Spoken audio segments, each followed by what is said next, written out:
At the beginning of Grand Theft Auto Insurgency, Niko Bellic, Agent 11, responds to a distress call at an FIB safehouse. The agent under protection, Agent 18, has been killed. Director Angel orders Niko and Karen now holding the title of Agent 22, to find and detain the assassin. The pursuit begins. After a car chase through the streets and underground network of Los Santos, the assassin stops and runs off into a construction area. Niko pursues the assassin into the Mile High Club construction building, whilst Karen goes to the Maze Bank rooftop to get a better shot. Hand-to-hand combat begins, with the assassin nearly overpowering Niko. Karen hesitates to take the shot. Claudia demands her to shoot and kill the suspect. However, Karen purposely shoots at the ground, breaking up the fight. 11 holds the assassin at gunpoint. The assassin asks Niko to call him by his name. Spectre, Niko responds. The assassin, rather smugly, thanks Niko, and then jumps off the rooftop, parachuting to safety and escaping the agents. Sometime later, at the FIB HQ, Claudia sends an email to the Attorney General asking him to attend a meeting. Later, both Claudia and Michael, who is an FIB agent, and Claudia's new PA and bodyguard, visit Agent 18's grave to pay their private respects. Michael then gets a call. A bolo came back on the Spectre's location. He orders FIB tactical teams to move in and arrest the assassin.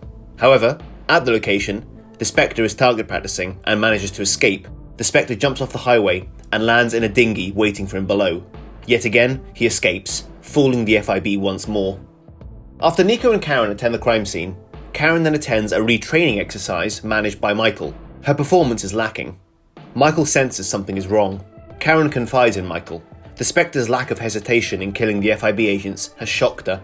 Michael reminds Karen how the Spectre is the worst type of criminal, the kind who thinks their actions are justified. He then reminds Karen, always aim for the center of mass if you don't want to miss the target.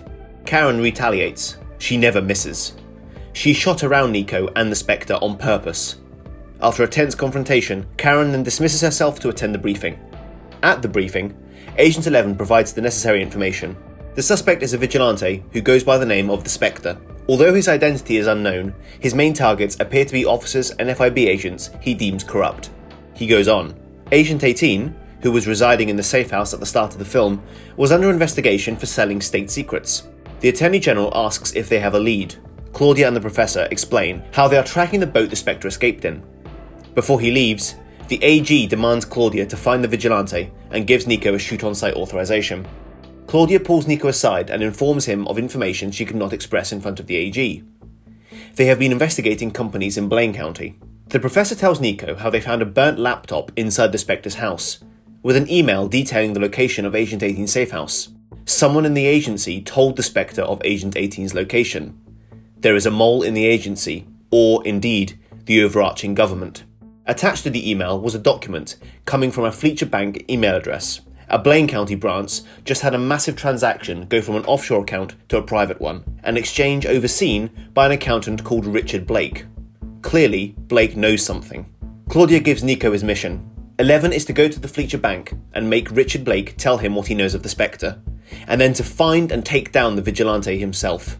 Niko then goes off with the Professor to get his usual equipment, most notably a fake set of credentials listing Bellic as a banker, of which Blake will take an interest in, a carbon weave undersuit which can withstand most bullets and knife attacks, a titanium combat knife that can penetrate any form of body armour and even possibly an aircraft chassis, and finally a custom-made Debussy Rapid GT, fitted with the Massacro's invisibility cloak, weapons cache, missiles and tracking devices, and, most notably, a self-driving mode, which allows the vehicle to drive itself to 11's location. And with that, Niko sets off for Blaine County. Niko arrives at the Fletcher Bank under his assumed identity as a successful banker and meets with Richard Blake. 11 wastes no time. He draws a gun on Blake, demanding to know what the Spectre's large transaction was and where the vigilante is. Blake is confused. He thought the money was going to, quote, one of their agents. Bellic demands to know who they are, but Blake doesn't know anything, only that he was told by them to meet the owner of the bank account, the Spectre, today in downtown Los Santos. Blake has never met the Spectre before. Agent 11 tells Blake to follow him into FIB custody, but in a moment of panic, Blake hits Niko and runs. Niko pursues. After a tense shootout in the bank, leading to a foot chase and eventually a small car chase around a nearby construction site, Blake crashes. He gets out and attempts to flee, but is accidentally run down by a large construction truck. Blake is killed. Returning back to the car, Niko contacts Michael and Claudia, informing them of Blake's death. However, he has a plan. As Blake was due to meet the Spectre later today, and the two had never met before, they can send in an undercover FIB agent to the meet to then apprehend the vigilante. Rather worryingly, the FIB plan to send Agent 62 to the meet, an agent who is under investigation for money laundering, but with no formal charges having been pressed, and the plan being put together in such short notice, they have no choice but to send in said agent to the meet. Later that day, and with Agent 62 in place at the metro station, Niko and Karen are waiting in the Rapid GT. They discuss how they are both presumably field partners now. Karen is still frustrated how she has to pass the training program once again after missing the shot earlier. Niko sympathises, telling her of the time Alex, Agent 14, once missed the shot during a pursuit in Liberty City. Niko explains how he was chasing an associate of Ronson, and although Agent 14 had a vantage point with a rifle, he refused to take the shot in case he hit Niko. Mistakes happen in the field, but sometimes making the mistake is the moral thing to do. It's clear Niko misses his friend, Alex. Suddenly, the Spectre arrives and approaches Agent 62. However, the mission is compromised after the Spectre knows he is meeting with a corrupt FIB agent. The vigilante kills the agent. Niko and Karen engage in a shootout with the Spectre before he manages to flee into the underground. Karen secures the scene as Niko pursues. In the underground, the Spectre boards a train and, just in time, Niko manages to jump on. A shootout between the two occurs in the train itself, but the Spectre manages to escape by jumping out of the moving train before Niko can arrest him. A Weasel News report is then broadcast, announcing how an FIB agent, Agent 62, has been declared dead after being killed by the Spectre. The broadcast is then turned off by Claudia, who is showing said report to Michael. Claudia is furious and panicking. The Spectre is turning the public against the FIB. Michael informs Claudia of a lead they have. The Spectre left a note on Agent 62's body detailing his next target, that being Deputy Director Philip Harris. At Niko's house, Karen is getting some rest as Niko enjoys a glass of whiskey. Suddenly, the phone rings. It's Claudia. She informs Niko of the identity of the Spectre's next target and how they need to get over to Philip Harris's fundraiser and notify him of the situation. They agree to do so. Later, both Niko and Karen arrive at said fundraiser under the assumed identity of Mr. and Mrs. Fisher, a direct callback to Alex Fisher from Retribution. Niko approaches Philip Harris as Karen goes to check on security. Both Niko and Philip discuss life, with Philip asking how Claudia is holding up after Ronson attacked the agency, and Agent 14, sadly, was killed in action. Niko explains how Claudia is pushing herself beyond the limits, especially with the public pressure mounting as the Spectre is killing criminals and corrupt agents, taking the law into his own hands in the process. Philip asks if they have any leads, but then it clicks with him. Why is Niko not out looking for the Spectre? He asks if he is here, to which Niko replies how it is unconfirmed. Niko then takes the opportunity to ask Philip for a favour. Using his contacts in the IAA, Philip agrees to get a list of all the FIB agents suspected of corruption. With this, they can get in front of the Spectre instead of always being one step behind. At the same time, Karen is investigating the premises. She spots the Spectre in the distance. To not raise his suspicion, she goes to find Niko and alert him. Philip tells Niko how, according to his IAA contacts, only 2 agents in the FIB are currently under suspicion of corruption for aiding and abetting Tony Ronson, Agents 4 and 17. As Philip is about to leave, Karen finally finds Niko. However, before she can warn him, a huge explosion erupts. Philip's limousine has exploded. Philip has been killed by the Spectre.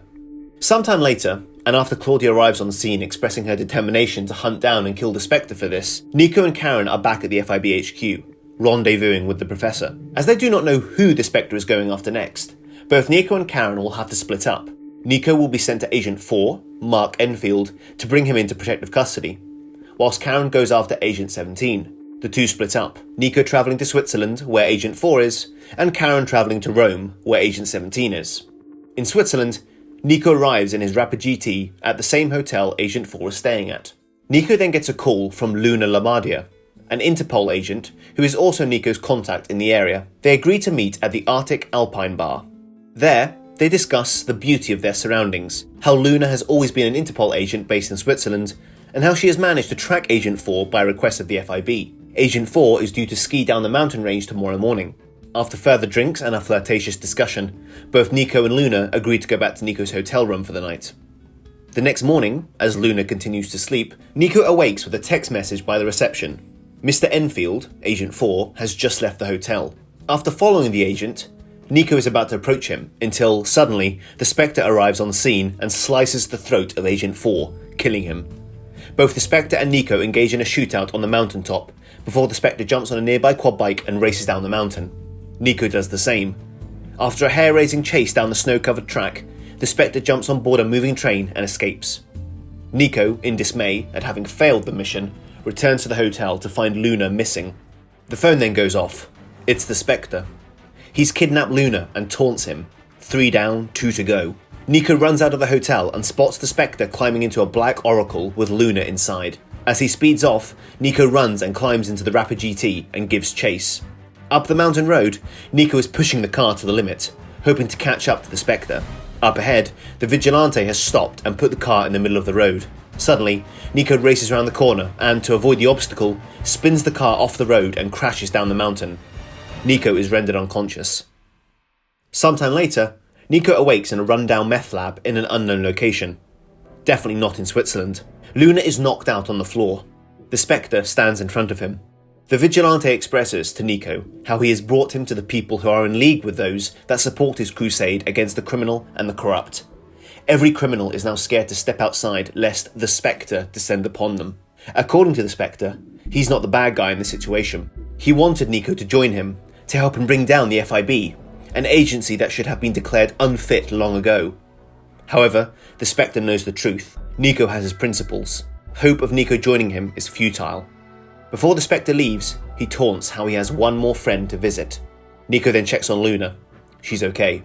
In desperation, Niko smashes a glass container and picks up a shard of glass as a weapon, stabbing a guard and picking up his pistol in the process.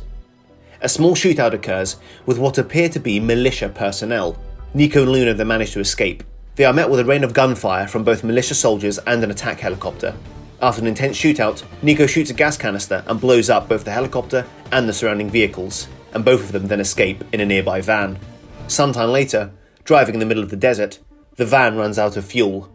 Both Niko and Luna walk as the crow flies. After an arduous journey, they manage to reach a local town. Niko takes out his emergency communication device and contacts the professor. To their surprise, the professor notifies Niko that they are currently in Mexico. An extraction point is then arranged at San Diego. However, as the FIB cannot be sent into Mexico to extract them, both Niko and Luna will have to make their way over to San Diego on their own. The plan is then set in motion. To get them to the border, Niko and Luna meet with Enrique, a leader of one of the largest Mexican drug cartels, who also has his associates within the United States government. Niko needs Enrique's help to get him out of the country. The two make a deal. Enrique will provide Niko with a plane and any necessary weapons in exchange for future protection from prosecution and, indeed, rival cartel factions rising up against him.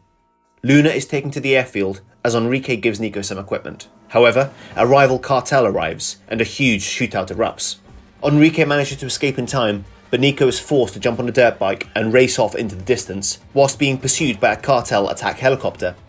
The chase leads along the coastline of the lake and into an abandoned motel, eventually leading Niko to shoot a gas tank and blow up the pursuing helicopter. Niko arrives at the airfield. Him and Luna get in the plane supplied by Enrique and the two take off, bound for San Diego. En route, however, an unidentified fighter jet intercepts them, firing missiles at them and attempting to bring them down. In a desperate and hair-raising move, Niko pushes the plane into a dive, forcing the jet underneath them to descend as well. The pilot proclaims "honor for all" and then crashes into the mountain. Debris hits Niko's plane, disabling electronic systems. Alarms blare. The plane enters a steep climb. Before it stalls, Niko and Luna jump from the plane and activate their parachutes before hitting the ground below. They are later picked up by FIB and military forces and extracted back to Los Santos. Back in LS, Claudia meets with Niko at the Mount Zona Medical Hospital. Niko has only suffered a few bruises. Luna, a broken collarbone, but she will recover. Claudia notifies Niko that she is at the hospital because someone matching the Spectre's description was admitted into surgery after being shot. They must wait until they can question him. Niko heads back to the FIB HQ in his classic Vigero to find out who the Spectre's final target was. However, upon arrival, the Professor and Karen are watching Weasel News. It's the Spectre. The admitted patient into hospital was simply a decoy. The Spectre addresses Los Santos. He demands Claudia Angel, the director of the FIB, to be delivered to him on the steps of the Maze Bank Arena in 1 hour, or else the private terminal at LS International will burn. Any delays, the FIB HQ burns.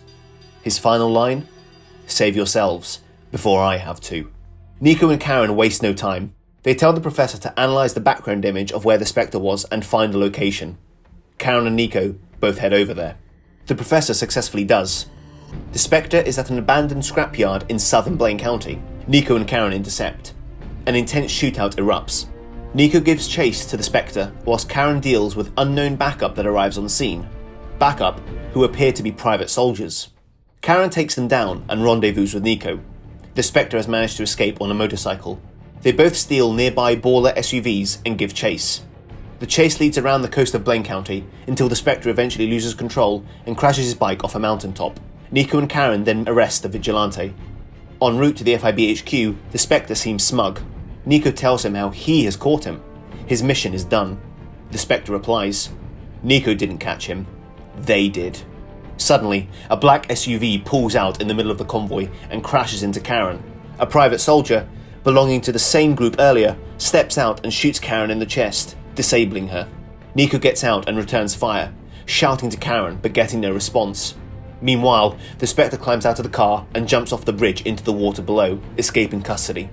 Niko takes out the private soldier and then spots how the Spectre has escaped. 11 grabs a rifle from the car and looks over to find him, spotting the assassin on a distant island. The Spectre simply stands there watching Niko. Niko could take the shot, but refuses to do so. It's a moment of self-reflection for them both. Niko's training then kicks in. He forgets the Spectre and runs over to tend to Karen. Sometime later, Niko is at his house in Blaine County. Claudia contacts him and notifies Niko how Karen is still in critical condition. The bullet didn't pierce her heart, but it did do a lot of damage. She's been taken off the active duty list. Niko is thankful she is still alive, but is frustrated how the Spectre is still out there, having caused this. However, the trail has gone cold. He's nowhere to be found. The one thing that confuses Claudia, still, is how the Spectre stole Karen's phone before escaping. But this does not faze Niko. After bidding goodbye, Niko walks off to admire the view. A text notification blares. Niko has Karen's phone. The message reads, Miss Michelle, we need to meet. Hessler. Niko clearly has his suspicions. In Italy, a wealthy individual drives into his villa. He gets a phone call. It's Niko. The man is clearly angry and confused, demanding to know who this is and how Niko received the number for his private cell. Suddenly, a rain of gunfire erupts into the man's car. He takes cover. Niko confidently walks over, a G36 in hand, and stands over him, uttering one final line. Mr. Hessler, the name's Niko Bellic. I'm the law.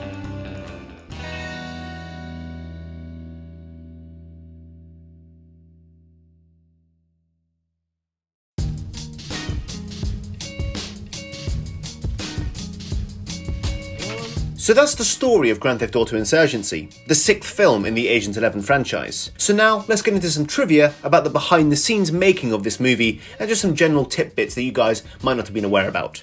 So let's get started.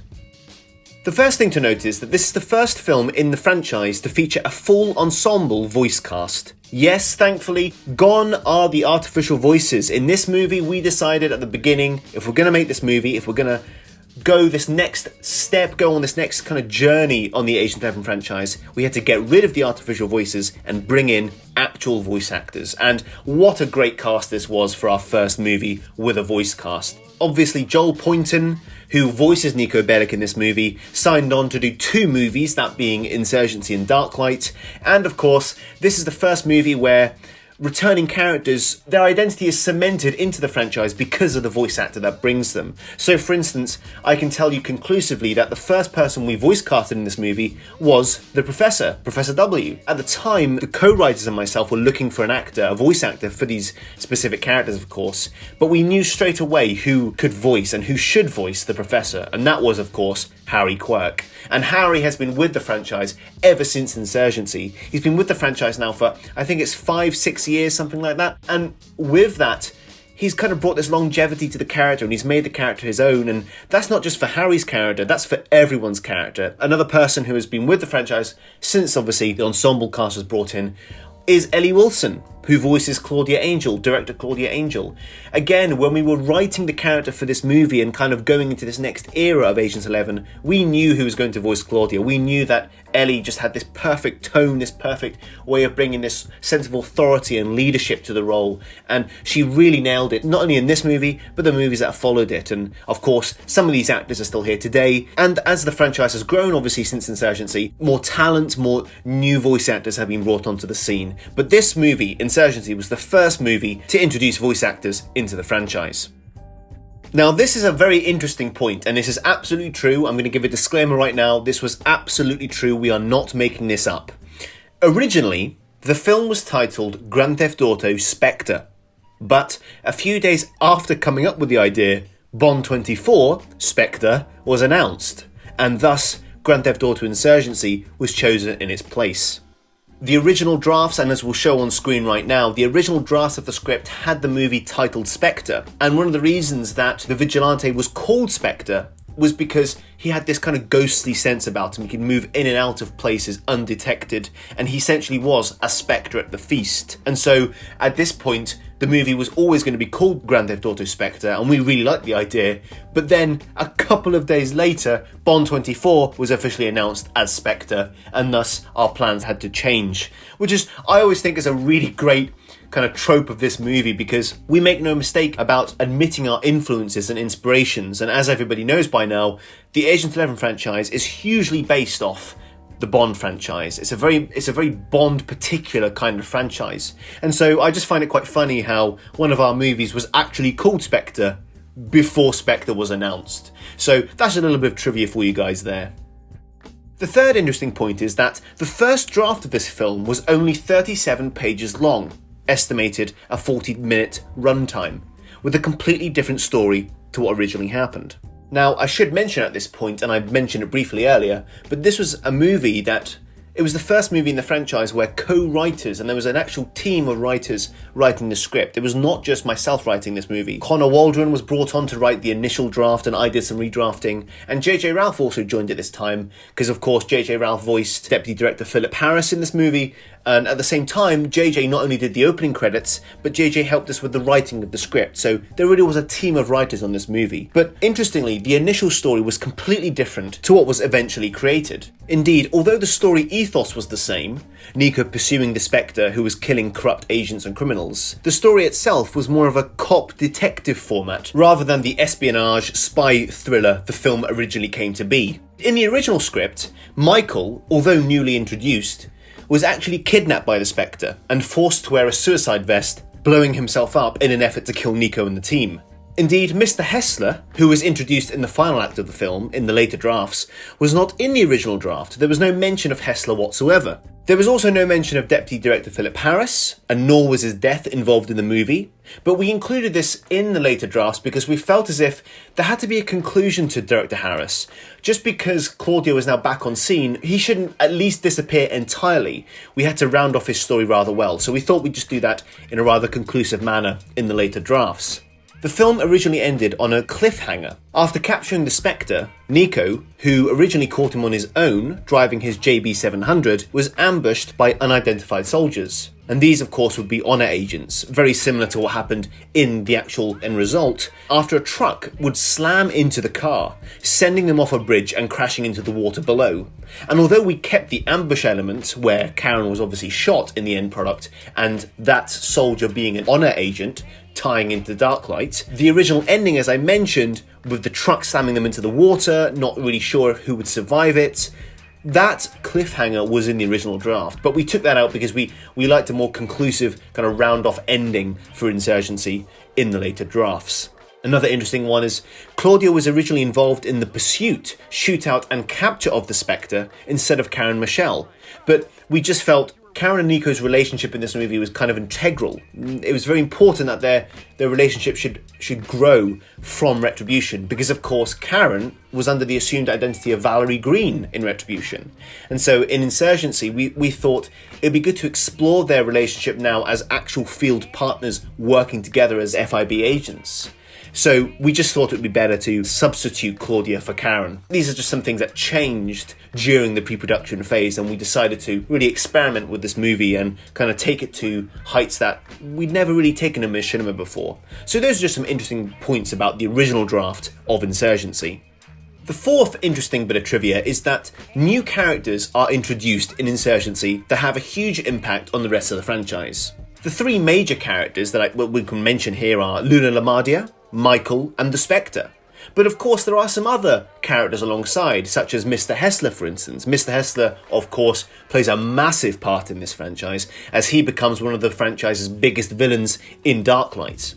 But just referring quickly back to, say, Luna LaMardia for instance, Luna was a character I brought into the writing discussion because I thought that if we're going to be expanding the purview of the franchise, where the franchise should go, and in terms of story location, we should bring in other characters from other agencies. And I love the idea of Niko meeting his equal in another agency, Interpol that being, and Luna LaMardia being a formidable ally and asset to Niko and the team. And so bringing in that character of Luna LaMardia was really integral, and she remains a very important character in the franchise. And of course there's the Spectre, the actual antagonist of this movie. That character was a creation of Connor Waldron. I have to give all credit to Connor there, because Connor created the character of the Spectre in a really brilliant way, I thought.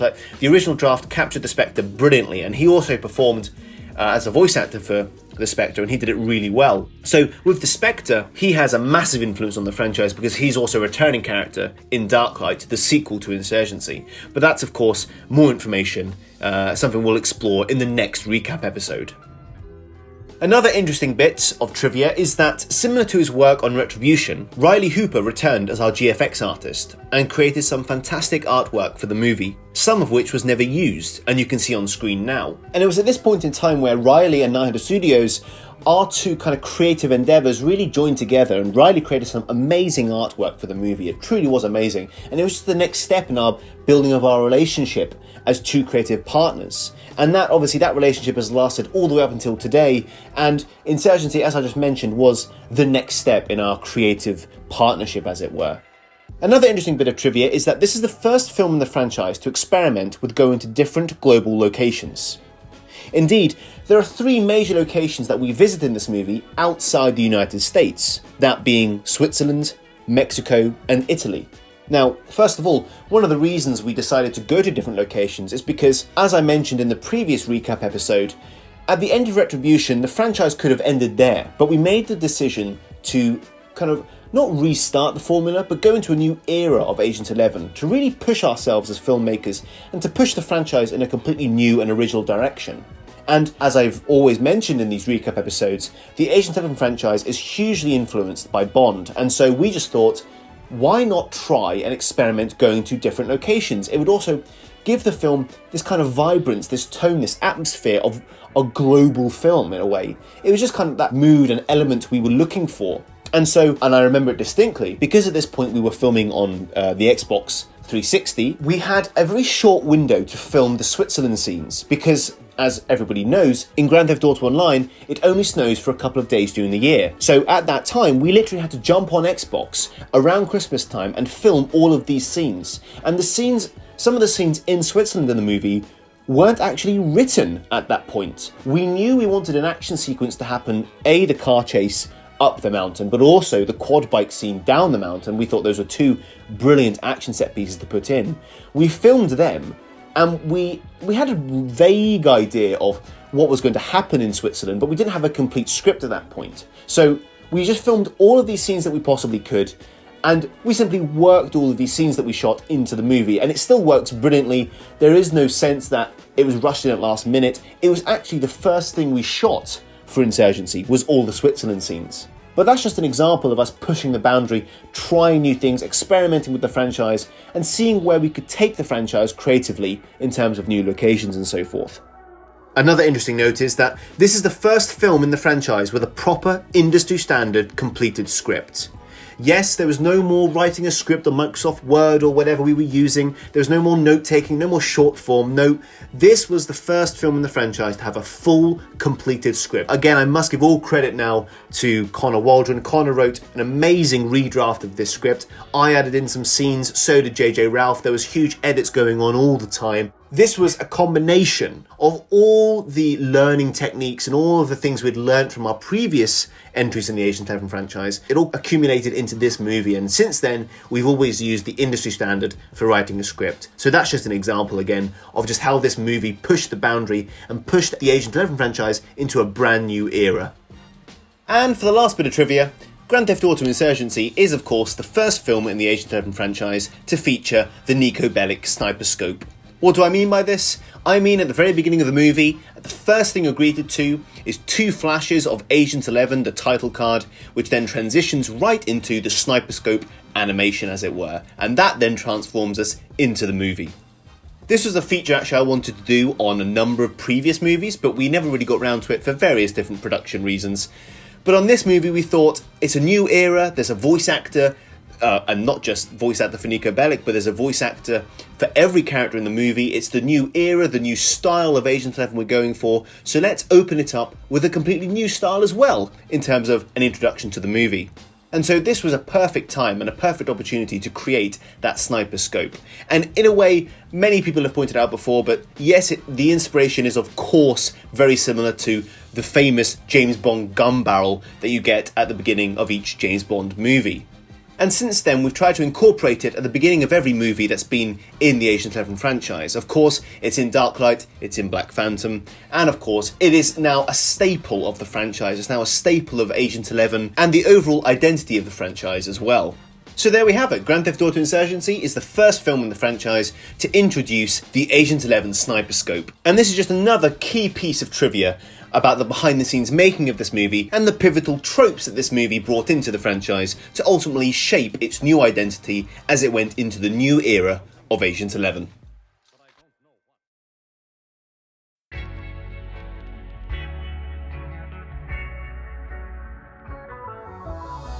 So there we have it guys, that is the recap of Grand Theft Auto Insurgency, the 6th film in the Agent 11 franchise. If you did like this recap episode, please make sure to give it a like and comment down below, and make sure to subscribe of course if you don't want to miss out on all the latest content from KnightHunter Studios. We're now coming towards the end of the recap series, and it's been a great exploration of all our previous movies in the Agent 11 franchise, and I thank everyone for watching them and for taking part in them, asking questions and so forth. If you guys wanted to see something specific in the next Grand Theft Auto recap episode, that being for Darklight, please do let us know in the comments section below. But until then, of course, thank you very much for watching guys, and we hope to see you in the next video. Goodbye.